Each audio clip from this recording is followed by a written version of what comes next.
ንገሪኛ። በህይወት ያለ መስሎ ነው? ይሄኔ እኮ ጅቦች በልተውታል። በህይወት ሊኖር ይችላል። ንገሪኝ፣ የት ነው ያለው? በህይወት የለም አልኩህ እኮ ገድዬዋለሁ። እኔን ካላመንከኝ ግን ሂድና አረጋግጥ ከፈለግሽ። እኔ ምን አገባኝ? እኔ ላንተ ብዬ ነው። ተርፎ ድካም ነው። ልድከም፣ ችግር የለውም። ንገሪኝ፣ የት ነው ያለው? ሰላም፣ እንዴት ናችሁ? የኖላዊት ዩቲዩብ ቻናል ቤተሰቦቼ ያላችሁበት ሰላማችሁ በዘት ይበልልኝ። እንኳን ደህና መጣችሁ። ለዚህ ቻናል አዲስ ከሆናችሁ ሰብስክራይብ፣ ላይክ በማድረግ ቤተሰብ አድርጉኝ። እንዲሁም ነባር ቤተሰቦቼ ደግሞ በሼርና በላይክ እየገባችሁ በዛሬው ተከታታይ ድራማችን እንግዲህ የዮዲት ጉዲት የተሰኘው ወይም ደግሞ የእናት ግፍ የተሰኘው ምርጡ ተከታታይ ድራማ ነው ማለት ነው። በዛሬው ክፍላችን እንግዲህ ወንድዬና ዮዲት ጉዲት ያሉበት ሁኔታና አሁን ላይ ደግሞ የመጨረሻዋ የዮዲት ጉዲት ምን ይሆናል የሚለውን አብረን እናየዋለን ማለት ነው። እንግዲህ ከዚህ ቀደም ወንደሰን ወደ ዮዲት ጉዲት ቤት በመግባት እንግዲህ ዮዲትን እየደበደበው ወደ ጫካ አስገብቷት ነበረ። ከጫካም ከወሰዳት በኋላ እንግዲህ የምትሞችበትን መቃብር አሁን ራስሽ ትቆፍሪያለሽ፣ እዚሁ ቀብሬሽ ትሄጃለሽ ወደ ሲኦልሽ በማለት እየዛተባት ነበረ። ከዛም እንግዲህ ስልክ በሚያወራበት ሰዓት ዮዲት ጉዲት በደከመ ሰውነቷ አካፋውን ብድግ በማድረግ እንዲህ ወንድዬን አናቱን ትለዋለች ማለት ነው። ይህኔ ደግሞ ወንድዬ ምንም አላሰበውም ነበረ። ከጀርባ ሁና ስላጠቃችው በአፉ ነበር ሄዶ የተደፋላትኝ። ከዛም እንግዲህ ከዘው ላይ እንዳለ እንደ ባብ ቅጥቅጥ አድርጋ እንግዲህ ተጫውታበታለች ማለት ነው። ይህም የሆነው እንግዲህ ጫካ ውስጥ ነው። ማንም የለም፣ ማንም አላያትም። እንግዲህ ራሷን ሊያጠፋ የነበረውን ወንድዬ ራሱ ተመልሶ እንግዲህ ድፍት ብሎ በዛው ቀርቷል ማለት ነው። ታዲያ በዚህ ደግሞ ስሜታዊ ያልሆነችው ምንም አይነት የሀዘን ብልጭታ ያልተሰማት ዮዲት ጉዲት እየተርበተበተች ወደ ቤት ትመለስና እናቷንም ደግሞ ተመልሳ ለመግደል ስትግደረደር እናያታለን ማለት ነው። ታዲያ በዚህ ሰዓት አበባዬ ደግሞ ያልጠበቀችው ነገር ነው። ምንድነው የሆንሽው ልጄ? ተረጋጊ እስኪ፣ ምን ልታረጊ ነው? ደህና አይደለሽም ወይ? በማለት አንቺን ልገልሽ መጣው። ክፉ ከወለደ ልጅ ደግሞ የቀበረ ይሻላል። አየሽ፣ እኔ ያንቺ ልጅ ነኝ። አንቺ ክፋትና ተንኮልን ብቻ ነው ያስተማርሽኝ። እይኝ፣ ባሌን ገደልኩ፣ ደስ አለሽ? በማለት ለእናቷ ትናገራለች ማለት ነው። እናቷም እንግዲህ ካለችበትና የዮዲትን ጉዲት ስትመለከታት በጣም የምታስፈራራና ራሷን ቅሪር ብላ ተቃይራባታለች ማለት ነው። አበባዬ ደግሞ በጣም ፈሪ ከምትባሉ ሞት ሲባልና ገንዘብ ስትባል ሰማይ ጫፍ ልትነካ ነው የምትደርሰውና በጣም ነበር የፈራቸው ማለት ነው። በነገራችን ላይ ዮዲት ጉዲት ብዙ እናቷን የጠየቀቻቸው ጥያቄዎች አሉ። እንግዲህ እናቴ አንድ ነገር ልንገርሽ፣ ከመሞትሽ በፊት የምትመልሽልኝ ጥያቄዎች አሉ፣ እነሱን በአግባቡ እንድትመልሽልኝ ይፈልጋለሁ በማለት እናቷን ትጠይቃታለች። እናቷን የጠየቀቻትም ጥያቄዎች በጣም የሚገርሙ ጥያቄዎች ነበሩ። ልጅ እናትን ጠይቆ እናት ደግሞ የምትመልሰው ስታጣ በገንዛ ስራዋ ባደረገችው ነገር መሸማቀቅ ማፈሯ በጣም ነው ስሜት የሚነካ የነበረው። ለማንኛውም ገብታችሁ ብታዩት ጥሩ ነው። ምክንያቱም አንዳንዴ እላፊ ቃላትና አላስፈላጊ ቃላቶችን እየተጠቀመች እንግዲህ ዮዲት ጠይቃት ትጀምራለች። ያኔ በልጅነቴ ከልጆች ጋር አብሬ በምጫወትበት ሰዓት አሻንጉሊት እየሰረኩኝ ምንም አልቀጣሽኝም፣ የኔ ልጅ ሌባ አይደለችም በማለት ጭራሽ ከጎረቤት ጋር በእኔ ተነሳ ትከራከሪልኝና ታድንኝም ነበረ። ያኔ ታዲያ ለምን ነው ሰርቄ ስመጣ የሰው መሆኑን እያወቅሽ እኔ ልጅ ሰርቄ እንደመጣው እያወቅሽ ጭራሽ ትክጅልኝ ነበር ለምን ትላታለች። ይቅር በይኝ እያለች ነበረ። ከዛም ትምህርት ቤት ከገቡ በኋላ ማንም አይወደኝም፣ እንዲሁም ትምህርቴን ጨርሼ እንኳን መስሪያ ቤት ጓደኞች ጋርና ከሰው ጋር ተግባብቶ መኖር አቅቶኝ ይህን ሁሉ እያወቅሽ ዝም አልሽኝ። እንዴት ከሰው ጋር መኖር እንዳለብኝ እንኳን በፍጹም አላስተማርሽኝም። ከዛም አልፎም ተርፎ እንግዲህ ባላገባው የባሌ እናት ደግሞ ጭራሽ አትወደኝም፣ እሷ እንኳን አትወደኝም፣ ምን ላድርግ እማዬ ብዬ ስጠይቅሽ ለአንዴና ለመጨረሻ ጊዜ መርዝተሽ ተገላጋያት ነበር ያልሽኝ። ይህን ታዲያ በማለትሽ ትክክል ነው ወይ ብላ ትጠይቃታለች።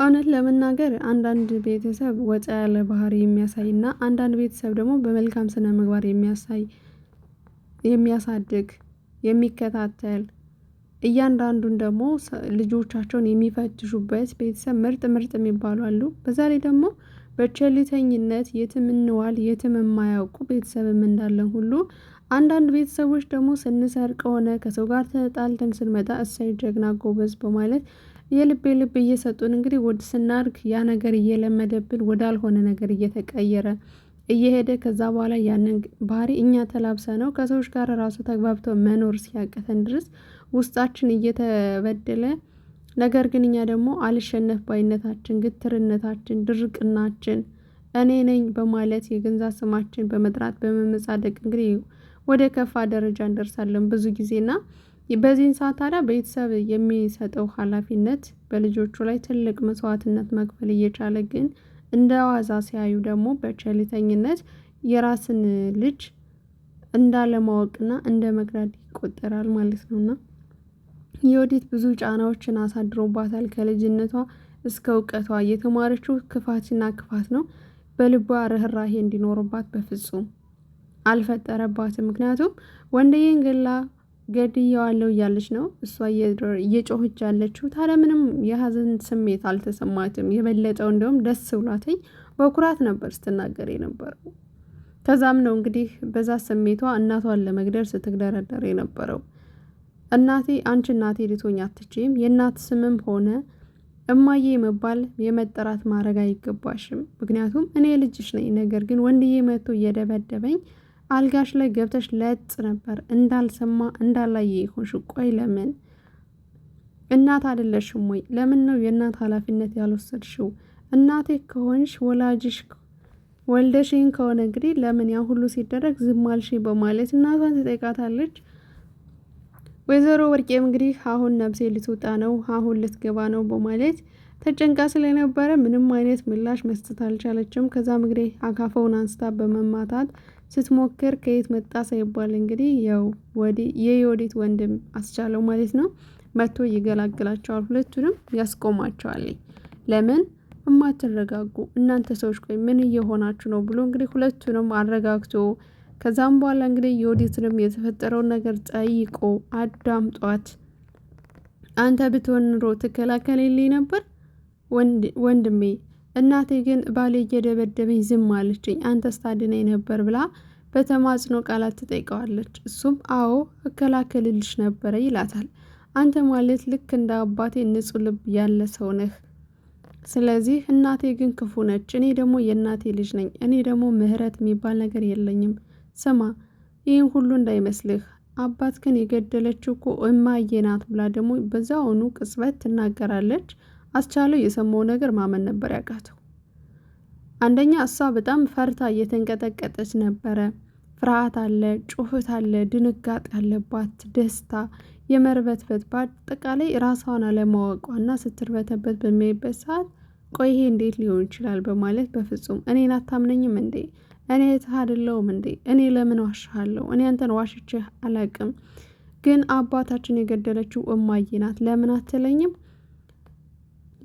ጭቅጭቁ ሲመረው ሌላ ሚስት አግብቶ እንዳይኖርና ሀብትና ንብረቱን እንዳትካፈልባት ስትፈልግ ነው አባዬን የገደለችው። ይሄው ትናገር ትመስክር በማለት እንግዲህ ሰምቶት የማያውቀው ሚስጥር የዮዲት ታውቅ የነበረውን አስቻለው ለመጀመሪያ ስለ አባቱ ሞት ሲሰማ የተሰማው ስሜት እናቱን እውነት ነው የምትለው ነገር ብሎ ጠይቋት ነበረ። እናቱም እንግዲህ ልትዋሽ ትሞክራለች። ይህን ጊዜ ዮዲት ምንም አይነት ውሸት እንዳትዋሽ እኔ ንሽናይች በደንብ አውቀዋለሁ፣ ስለዚህ ወንድሜ እመነኝ ብላ እንግዲህ ወንድዬን እንዳገደለችውም ጭምር አብራ ትናገራለች ማለት ነው። እኔም በሰው ወጥቼ ይኸው ወንድዬን ገደልኩት ትለዋለች። ይህንም ደግሞ ይደነግጣል። ምን ይላል? አዎ ገደልኩት፣ ሊገለኝ ነበረ። እሱ ባይገለኝ ኑሮ እኔ አልገለውም ነበር። ነገር ግን እሱ ሞከረው፣ ከዛ ቀድሜ አናቱን ቀጠቀጥኩት። ስለዚህ ጫካ ውስጥ የው ለጅቦች ሆኗል። ስለዚህ ሞቷል በማለት እንግዲህ እንደ መልካም ብስራት እያበሰረችው ትገኛለች ማለት ነው። ከዛም እንግዲህ እናቴ ይህ ሁሉ ነገር እየተፈጠረ ያለው ለምንድን ነው? አንዱ ችግር አለቀ ስል ሌላ ችግር ይፈጠራል። ቆይ ለምን በማለት አስቻለው ደንግጦ ነበረ። በዚህም እንግዲህ እናቱን ከእህቱ እየጠበቃት ይገኛል ማለት ነው። ዮዲት በዚህን ጊዜ ራሷን ስታ ትወድቃለች ማለት ነው። ራሷን የሳተችበት ነገርም በጣም ብዙ ነገሮች አሉ። ስሜታዊ ሆናለች፣ ደንግጣለች። በጣም ብዙ ነገሮች ተደበላልቀውባት ስለነበረ ራሷን መቆጣጠር አቅቷት እንግዲህ ስትወድቅ አስቻለውም ቆይ ዮዲት ነገር አድርገዋለች። ከዚህ ቀደም እናቴ የነበረች ተባባሪ አሁን ላይ ግን እሷ ብቻ እንዴት ሊሆን ይችላል በማለት ወንድዬ የት እንዳለ ለማፈላለግ ይሞክራሉ። ከዛም እንግዲህ ፀሐይ አጎኑ ነበረች። እውነት አድርገው ሊሆን ይችላል እኮ እሷ እኮ ክፉ ሴት ነች። ቆይ እንዴት ግን በዚህ ልክ ትጨክናለች? አታደርገውም አይባልም። እውነትም አካፋውም ደም ነክቶ ይተነዋል። ስለዚህ የሆነ ነገር ተፈጥሯል በማለት አስቻለው እንግዲህ ወደ ወንድዬ ቤት በመሄድ ስለ ወንድዬ ሊያጣራ ይሞክራል። ነገር ግን አይ እኔ ራሴ ያጣራለሁ፣ እሱን አንተ አታስብ፣ እማዬን ሄደህ አረጋጋ በማለት አስቻለው ወደ እናቱ ፀሐዬ ደግሞ ደውላ አለምን ትጠይቃታለች። አለምም እንግዲህ በጣም በጭንቀት ውስጥ ናቸው። ምክንያቱም ወንድዬ በሚመታበት ሰዓት ስልኩ ክፍት ነበረ። የወንድዬን ጩኸት እናቱ ሰምታ ነበረ። እናት ደግሞ እናት ነች። በልጇ የሚመጣባት የማትደራደርባቸው ቢኖር በልጆቿ ነው።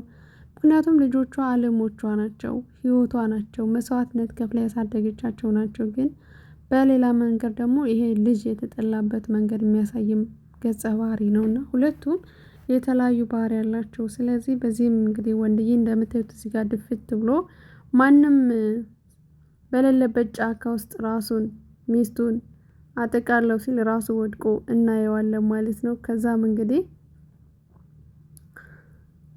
አስቻለው ወደ ቤት መምጣትና መምጣቱን ለማረጋገጥ ሲሞክር ፀሐዬ ትደውላታለች ለአለም። የት ነው ያለው አስቻለው ስትል የወዲት ጉዲት የሆነ ነገር አድርገዋለች።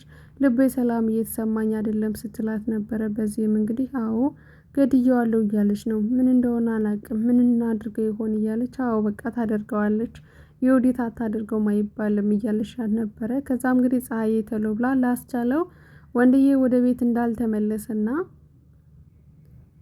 የት እንዳለ እንደማታውቅ ትነግረዋለች። እንግዲህ ጫካ ውስጥ ነው ያለው፣ ጥየዋለሁ፣ የጅቦች ራት ነው፣ ከፈለክ ሄድና እየው በማለት እንግዲህ የወዲትን አፋጦ በሚጠይቅበት ሰዓት የወዲትም እንግዲህ ለአስቻለው ትነግረዋለች ማለት ነው። በስተመጨረሻ እንግዲህ ሀባዬ ቤቷንም ሽጣ ሌላ ህይወት፣ ሌላ አዲስ ህይወት ልትመሰርትም ተዘጋጅታለች ማለት ነው።